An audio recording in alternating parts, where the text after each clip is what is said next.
Merci de votre fidélité à la télévision togolaise. Il est l'heure du journal dont voici les titres. Après 6 mois de mise en œuvre de l'approche contractuelle au CHR d'Atakpamé, le chef de l'État va aux nouvelles. Faure Sozimna Nyazingbe était hier à Atakpamé pour constater les changements intervenus dans la prise en charge des populations pour une possible extension du projet. Et puis un espace est désormais dédié aux produits locaux. La vitrine d'exposition et vente qui propose tous les produits transformés localement. À découvrir tout de suite dans cette édition. Voilà pour les titres, une fois encore, bonsoir. Atakpamé a accueilli hier, mercredi, le chef de l'État, Faure Sozimna Nyazingbe, le président de la République, qui était pour évaluer la nouvelle réforme introduite dans le fonctionnement du centre hospitalier de la localité, l'approche contractuelle. D'abord, je vous propose les images de l'arrivée du président de la République à Atakpamé, où il a été accueilli comme il se doit par les populations qui ont fait massivement le déplacement du CHR d'Atakpamé.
au complexe sportif de l'hôtel ici à Atapamé, en guise de bienvenue à son excellence ici à Atapamé, la ville aussi en fanfare. Mesdames et messieurs, le chef de l'État. Des populations qui ont donc fait massivement le déplacement du CHR d'Atapamé ce jeudi donc pour accueillir le chef de l'État. Le chef de l'État allait donc constater l'évolution ou la mise en œuvre de l'approche contractuelle. L'approche contractuelle est une nouvelle réforme opérée justement par le chef de l'État pour une gestion efficiente des structures sanitaires. Il était au CHR d'Atapamé pour suivre la mise en œuvre de la réforme, voir son impact en vue de l'étendre aux autres centres de santé. Ceci pour une meilleure prise en charge sanitaire des populations. Le compte rendu avec Silver Abdou. Initiée par le chef de l'État, Foreso Zimna Singbe, la nouvelle réforme du secteur de la santé dénommée Approche contractuelle est opérationnelle au centre hospitalier régional d'Atapamé depuis juin 2017. Le président de la République a fait le déplacement de cette structure sanitaire pour faire le suivi de la mise en œuvre de cette nouvelle approche axée sur plusieurs axes, dont notamment la gestion efficace et efficiente des ressources humaines et financières, le renforcement du plateau technique, l'amélioration et une meilleure prise en charge des indigents. Du service de la chirurgie en passant par la médecine générale, la pédiatrie et le bloc opératoire, le chef de l'État a visité toutes ces unités de soins pour se faire une idée de l'exécution de cette nouvelle approche, évaluer les acquis 6 mois après son opérationnalisation au CHR Atapamé. Qu'est-ce que le système là? D'autres personnes, que le personnel est là pour voir si tout le monde vient à l'heure, pour voir si les produits donnés pour traiter les patients sont effectivement utilisés, pour voir si la prescription faite aux malades est la meilleure et la correcte. Donc tout ça a fait que tout le monde est en droite ligne du système de l'approche. Et la contractation, ce n'est rien d'autre que la conscientisation même du personnel d'abord, faire ce qu'on m'a demandé de faire et de le bien faire. 2 formations sanitaires ont servi de centre pilote dans la mise en œuvre de cette réforme. Il s'agit du centre hospitalier régional d'Atapamé et du centre hospitalier préfectoral de Blita. Pour les acteurs, c'est une expérience réussie et le gouvernement envisage l'étendre aux autres formations sanitaires du pays. 3 centres sont pour l'heure dans le viseur. Le CHU Suivanis Olympio, le CHR Kara et le centre médico-social de Siou. C'est une meilleure approche en ce sens qu'elle amène vers une transparence, l'orthodoxie dans la gestion et une gestion inclusive de toutes les entités, à savoir les médecins, le personnel médical, les syndicats et les administrateurs, y compris le contractant lui-même. Et donc c'est une gestion inclusive. Au jour d'aujourd'hui, tout le monde est partie prenante dans la gestion de l'hôpital. Si c'est un franc qui rentre, que vous soyez garde malade, sage-femme, accoucheuse, vous êtes informé.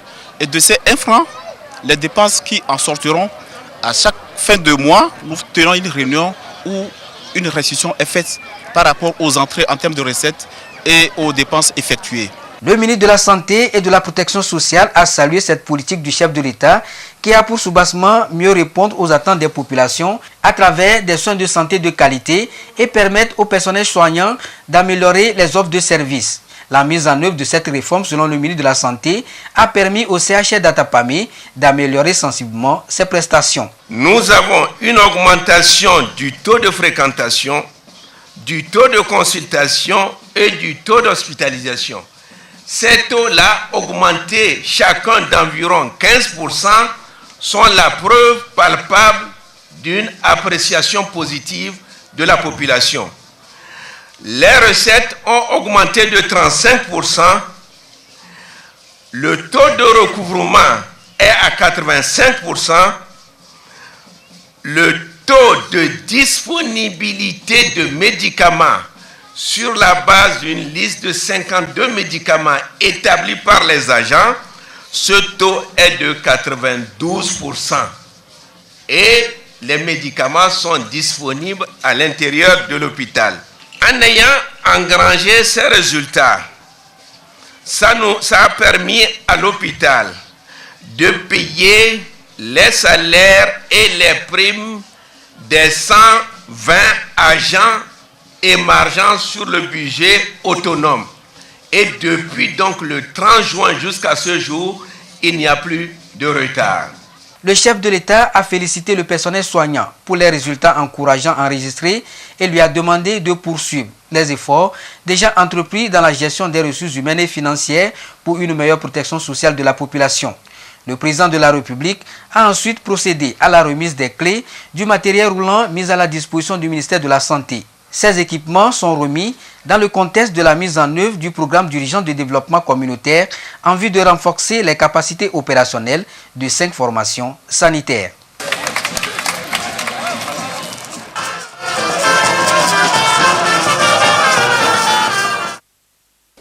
Et vous suivrez dans nos prochaines éditions le point sur la mise en œuvre de l'approche contractuelle dans les différents centres pilotes. Les inspecteurs phytosanitaires vétérinaires des pêches et aquaculture se forment sur l'organisation et l'exécution des contrôles officiels des fruits et légumes. Cette initiative de la direction de la protection des végétaux vise à renforcer leurs capacités et mieux les outiller pour un meilleur exercice de leur métier afin de mettre à disposition des fruits et légumes propres à la consommation et à l'exportation conformes aux normes européennes. Des précisions avec Félix Semdacha. Qui ne répondent souvent pas aux normes d'hygiène pour la consommation humaine car infestés, ce qui donne lieu à des interpellations de l'Union européenne. L'infestation par des organismes nuisibles au niveau des fruits et les légumes vraiment empêche d'avoir de bonnes qualités de fruits, et surtout que c'est l'Union européenne qui achète plus ces produits. Et souvent, ils nous donnent des notifications. Quand c'est au niveau des producteurs, nous avons une conséquence financière.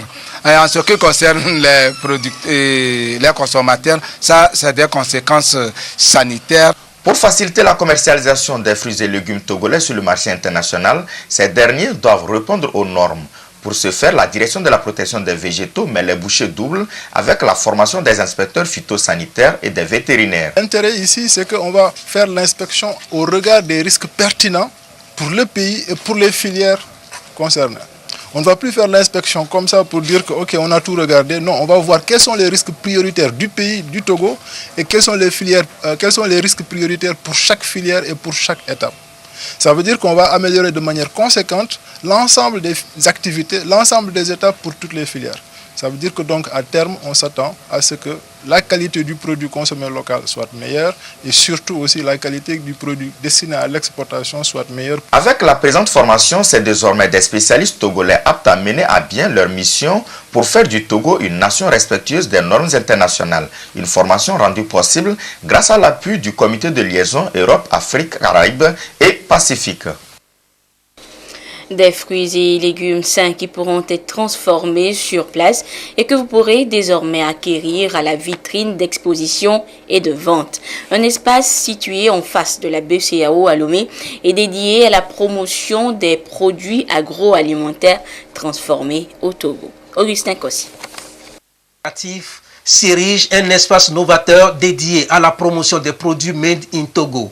C'est un centre d'exposition et de vente qui se veut la vitrine des produits agricoles transformés au Togo. C'est un espace qui nous accorde grandement la visibilité parce que déjà l'affluence est là et je pense que ça va continuer comme ça. Nous les avons accompagnés dans la mise en place des bonnes pratiques d'hygiène, dans le contrôle de qualité de leurs produits et dans la certification que l'ITRA assure. Désormais, tous ces produits dont nous avons assuré la certification pourraient se retrouver ici pour pouvoir être à la disposition des consommateurs. C'est un projet d'appui aux actions des femmes transformatrices en matière de respect des normes de qualité. Il a pour finalité la modernisation des unités de transformation alimentaire et la promotion des mécanismes de mise en marché des produits au niveau local et international. Ce projet est financé par l'Organisation des Nations Unies pour l'alimentation et l'agriculture. On voit que les femmes de ce pays sont bien investies dans le secteur agricole. Et il serait dommage qu'il y ait de la production sans avoir de la transformation et que cette transformation soit consommée localement.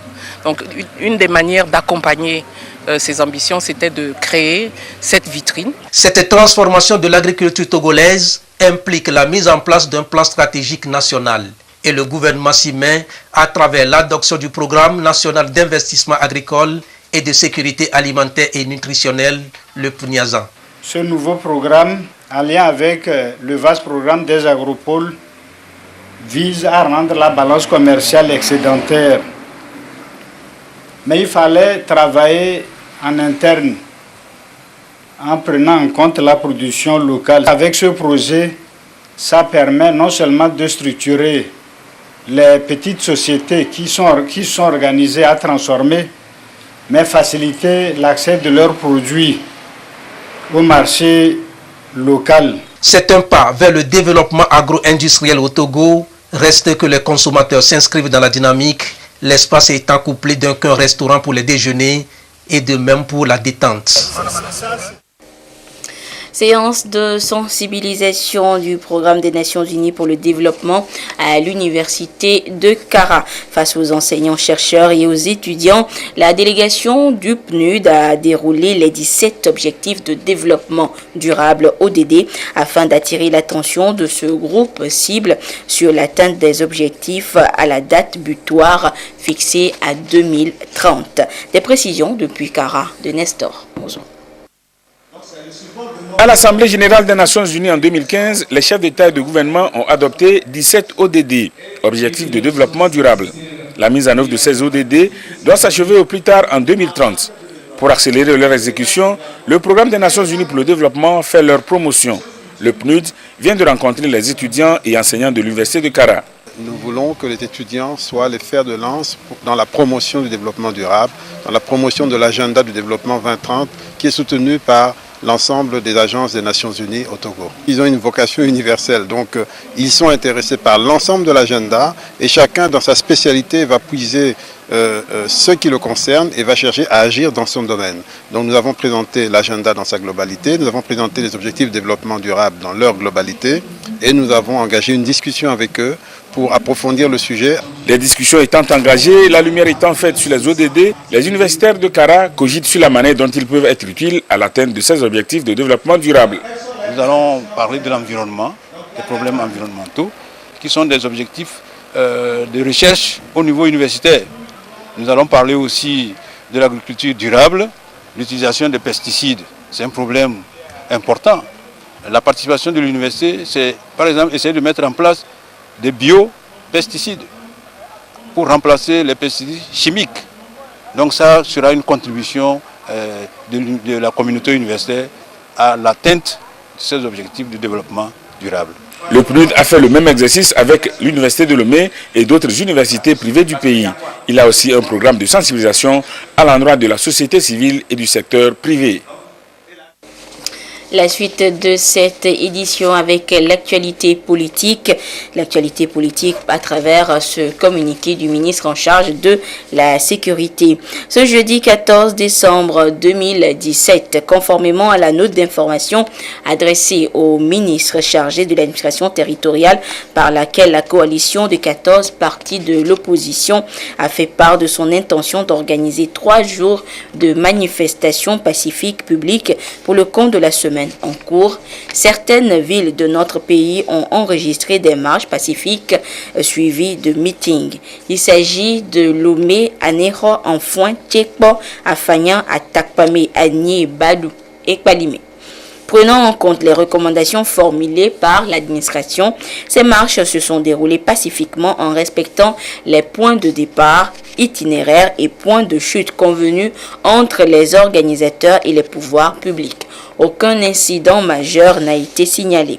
Le ministre de la Sécurité et de la Protection civile tient une fois de plus à féliciter au nom du gouvernement tous les acteurs impliqués dans l'organisation et la gestion de ces manifestations, à savoir les organisateurs et leurs services d'ordre, les forces de sécurité, les organisations de défense des droits de l'homme, les professionnels des médias, etc., qui ont chacun à son niveau tout mis en œuvre pour permettre à ces manifestations de se dérouler dans le calme conformément aux vœux du gouvernement et des populations qui n'aspirent qu'à la paix et à la tranquillité publique. En outre, il invite ses acteurs à poursuivre les efforts en cours dans un esprit de tolérance pour garantir l'exercice des libertés publiques dans le respect scrupuleux des droits de tous les concitoyens. Il est constaté dans l'administration une lenteur dans la prestation des services publics. Aussi, les services sont concentrés dans la capitale, Lomé. Pour remédier à la situation, une étude a été commanditée sur l'état des lieux des services publics au Togo. Ce document fait l'objet de validation depuis ce matin et une charte de décentralisation des services publics est donc élaborée pour servir d'outil à l'amélioration des prestations et à la gestion de la décentralisation. Des précisions avec Dédé Koussao et Antoinette Romao. Le Togo, comme la plupart des pays francophones, dispose d'une administration très centralisée avec une concentration de presque tous les services à la capitale, ce qui impacte négativement la qualité des prestations de services, entraînant ainsi des lourdeurs dans le traitement des dossiers. Il est donc question d'aller vers une déconcentration des services publics afin d'améliorer la qualité des services rendus et de rapprocher l'administration des administrés. Cette charte de la déconcentration en cours de validation est un outil majeur pour l'atteinte de cet objectif. L'intérêt, c'est que le citoyen de Sikassé ne peut plus venir à Lomé pour chercher seulement un relevé de l'état du service. Avec cette charte, il ne doit plus faire ça. Vous voyez par exemple quelqu'un qui veut un casier judiciaire. Nous avons proposé qu'on peut facilement mettre les greffes en connexion et permettre aux citoyens togolais de prendre son casier judiciaire dans un tribunal le plus proche. Au lieu de venir, d'aller forcément là où il est né. Cet atelier sert de cadre maintenant pour pouvoir examiner le document qui a été proposé par des consultants et pour pouvoir le valider techniquement avant d'envisager le processus juridique d'adoption proprement dite de la charte. Il s'agit de faire un état des lieux de la concentration de l'administration publique togolaise, puis relever ses forces et faiblesses, ceci pour améliorer davantage les prestations. À Thiévié, dans la préfecture du Zio, les travaux de vulgarisation et de dissémination de la charte africaine de la démocratie, des élections et de la bonne gouvernance et du protocole additionnel sur la démocratie et la bonne gouvernance de la CEDEAO ont été ouverts. C'est un cadre d'échange et de partage autour de ce document. Des précisions avec Gérard Lagoudou. Le secrétariat d'État auprès du ministère de la Justice et des Relations avec les institutions de la République, chargé des droits de l'homme en tournée de vulgarisation, de dissémination et d'appropriation de la Charte africaine de la démocratie, des élections et de la gouvernance CADEJ, ainsi que du protocole additionnel sur la démocratie et la bonne gouvernance de la CEDEAO. Une rencontre avec les populations locales dans le contexte de la mise en œuvre de cette charte et d'un mécanisme de prévention, de gestion, de règlement des conflits, de maintien de la paix et de la sécurité. Le Togo, pour sa part, a signé la charte le 30 juillet 2007 et la loi portant sa ratification a été adoptée par l'Assemblée nationale le 27 décembre 2011.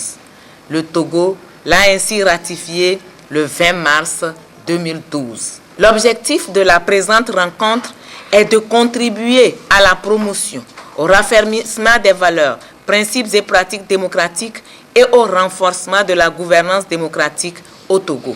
Il s'agit en outre de leur permettre de jouer pleinement leur rôle dans la diffusion et la mise en œuvre des dispositions de la charte. Il sera question également de définir le rôle des différents acteurs dans la mise en œuvre des dispositions de la CADEJ. Les travaux de la mise en œuvre de la charte et du protocole sur la démocratie et la bonne gouvernance concernent toutes les régions du Togo. La rencontre de Thiévié constitue la dernière étape de cette tournée démarrée depuis le 12 décembre dernier. Gérald Lagoudou l'a dit avant Thiévié, la secrétaire d'État chargée des droits de l'homme était dans le Septentrion pour le même exercice. Le compte rendu avec Nestor Mouzou. Plaisir Lors de sa 8e session ordinaire à Addis Abeba en Éthiopie, la conférence des chefs d'État et de gouvernement de l'Union africaine a adopté le 30 janvier 2007 la Charte africaine de la démocratie, des élections et de la bonne gouvernance. Cette charte est entrée en vigueur depuis le 15 février 2012 et le Togo l'a ratifiée le 20 mars de la même année. Les dispositions de l'article 44 alinéa 1b obligent les États partis à prendre les mesures nécessaires conformément aux dispositions et procédures constitutionnelles pour assurer une dissémination plus large de cette charte et de toute législation pertinente indispensable à l'application des principes fondamentaux qui y sont contenus. Le Togo se conforme à ces dispositions. La tournée organisée par le secrétariat d'État chargé des droits de l'homme en est la preuve. Pour l'Union africaine, l'objectif de la charte est de contribuer à la mise en place d'une obligation collective de construction d'une Afrique développée et prospère, permettant aux citoyens d'exercer leurs droits selon un nouveau contrat social. Elle constitue également un point de référence solide à l'ensemble des efforts menés par l'Union africaine pour l'amélioration de l'état général de la démocratie, des élections et de la gouvernance. Elle est la base d'une réflexion d'ensemble sur les défis et les opportunités en termes de gouvernance et de démocratie. C'est dans cette perspective que l'article 49 de la dite charte fait obligation à chaque État parti de soumettre après adhésion ou ratification à la Commission de l'Union africaine un rapport initial sur les mesures prises pour s'acquitter de cette obligation en vertu de la charte et des dispositions adoptées à cet égard dans un délai de 2 ans à compter de la date d'entrée en vigueur pour chaque État parti. À cet effet, conformément à cette disposition de l'article 49 précité, notre pays a soumis son rapport initial de mise en œuvre de la charte à la Commission de l'Union africaine le 22 décembre 2016. La rencontre a permis aussi aux groupes cibles qui sont des régions Kara et centrales d'échanger sur le rôle que chacun doit jouer dans la mise en œuvre de cette charte.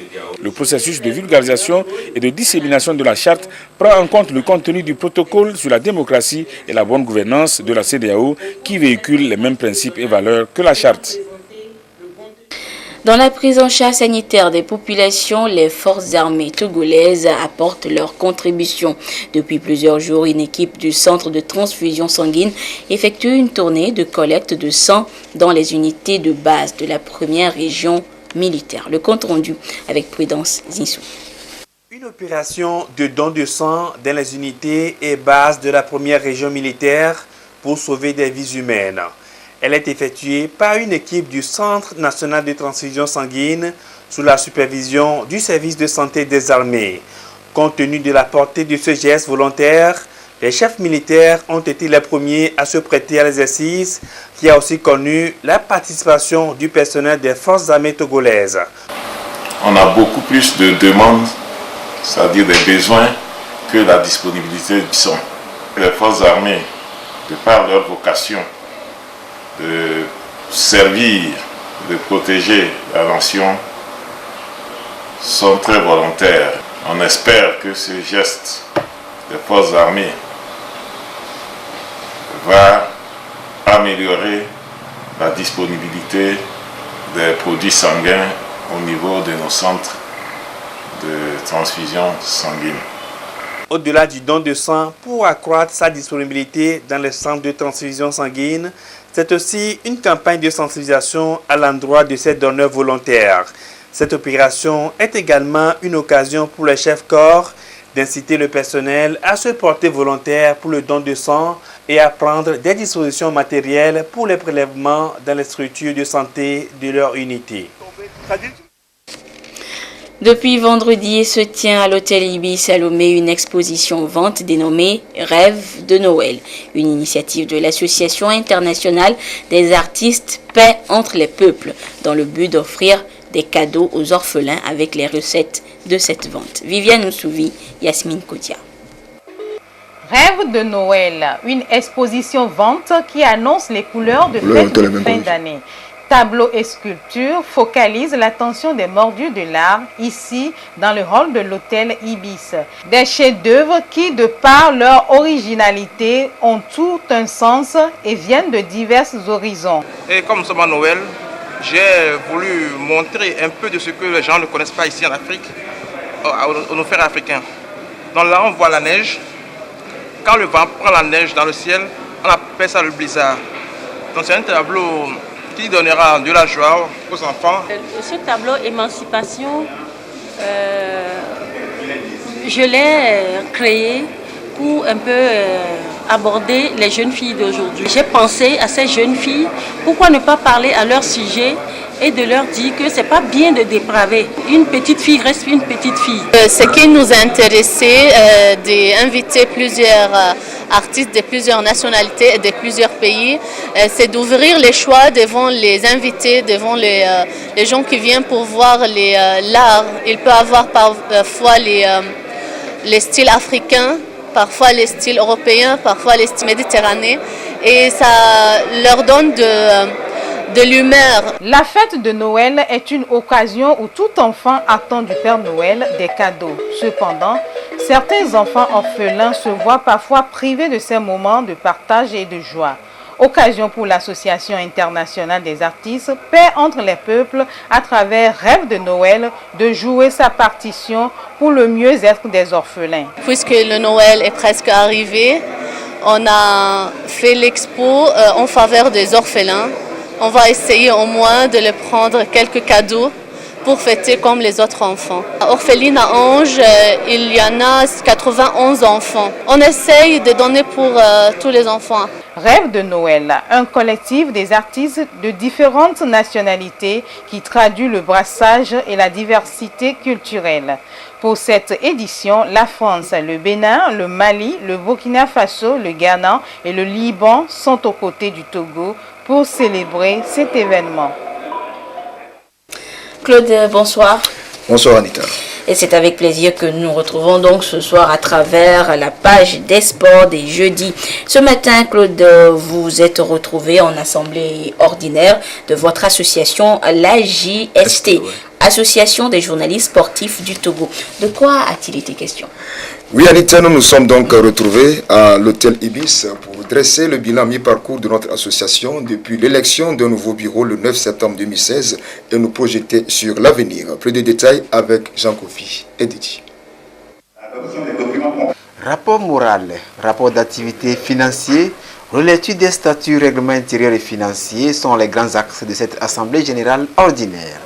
Elle marque les 12 premiers mois d'activité du bureau exécutif actuel de l'Association des journalistes sportifs du Togo, AJST, et se penche également sur l'adoption de nouveaux tests. Nous sommes dans un monde évolutif.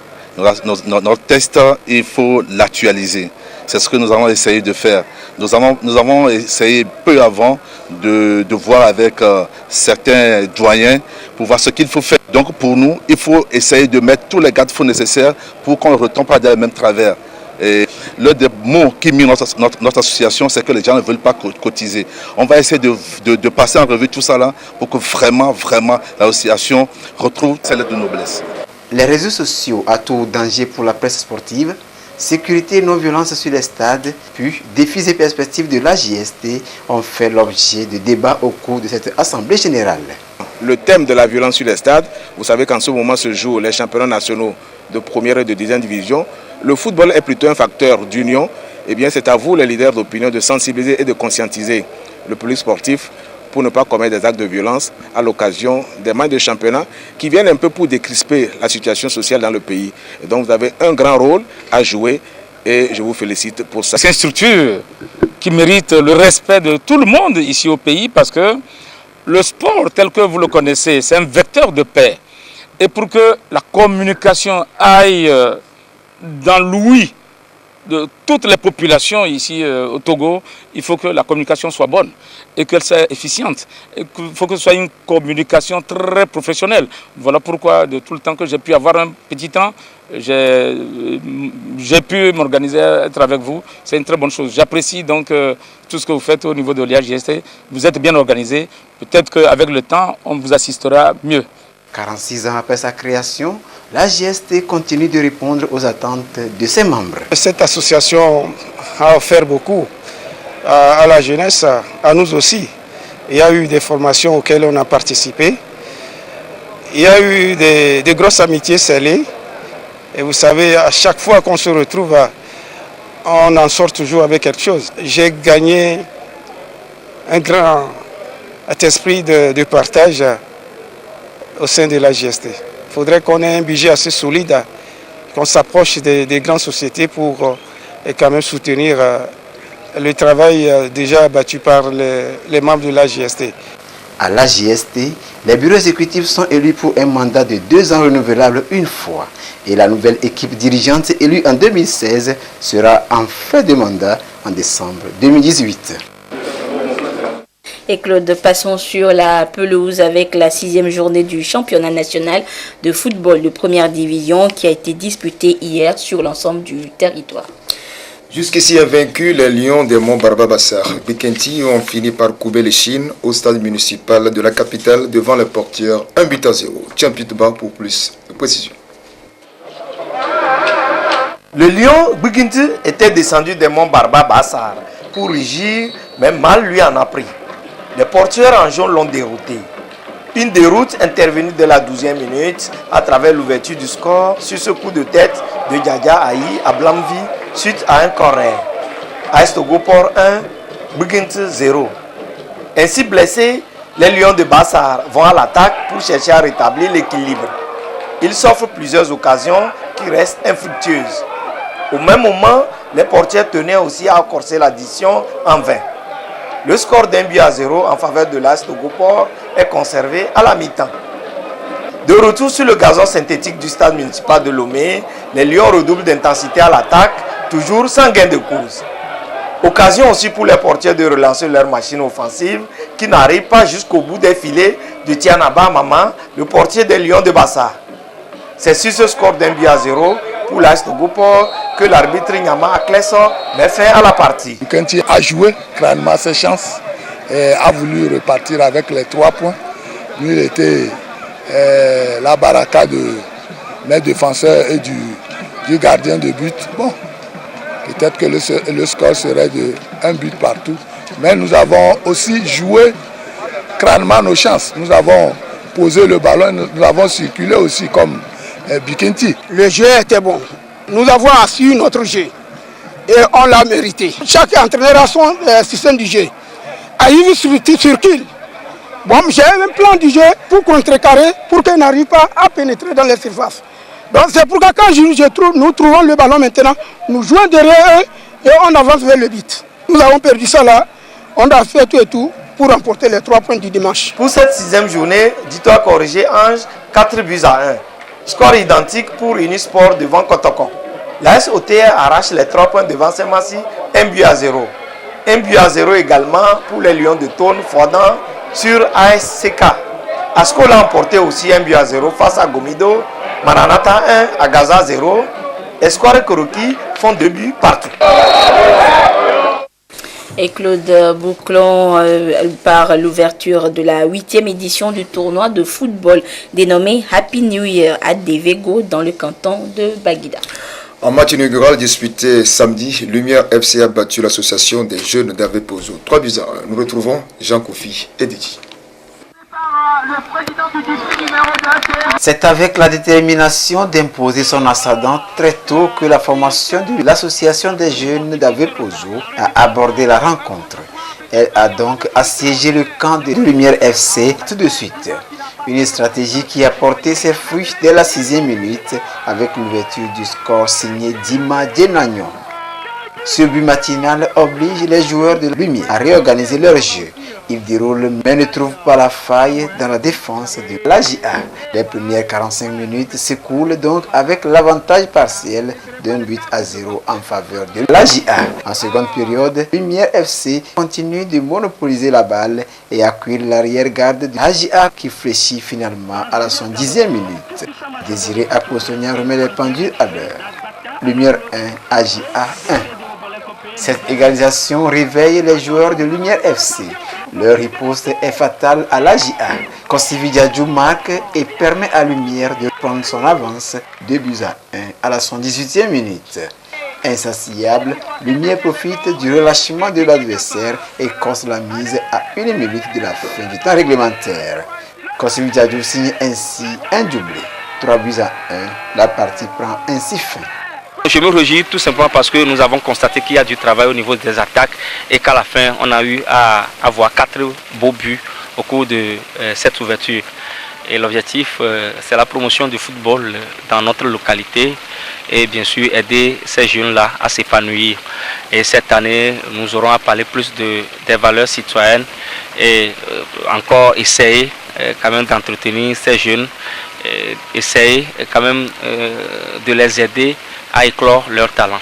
La course au trophée. Claude, quelques soucis avec les images du dernier reportage. Oui, Anita, heureusement, le football sera toujours au rendez-vous samedi à travers Direct Foot avec Alfred Kolani et ses invités. Merci Claude, on se retrouve jeudi prochain. À propos de la nutrition pour la bonne santé sexuelle de la femme, c'est le thème de votre émission Jeudi Femmes de ce soir. À suivre à partir de 21h en direct sur la télévision togolaise avec Lys Jamien et ses invités. À 22h30, Adolphe Paca vous retrouve pour la dernière édition du journal. Au revoir. We'll be right back.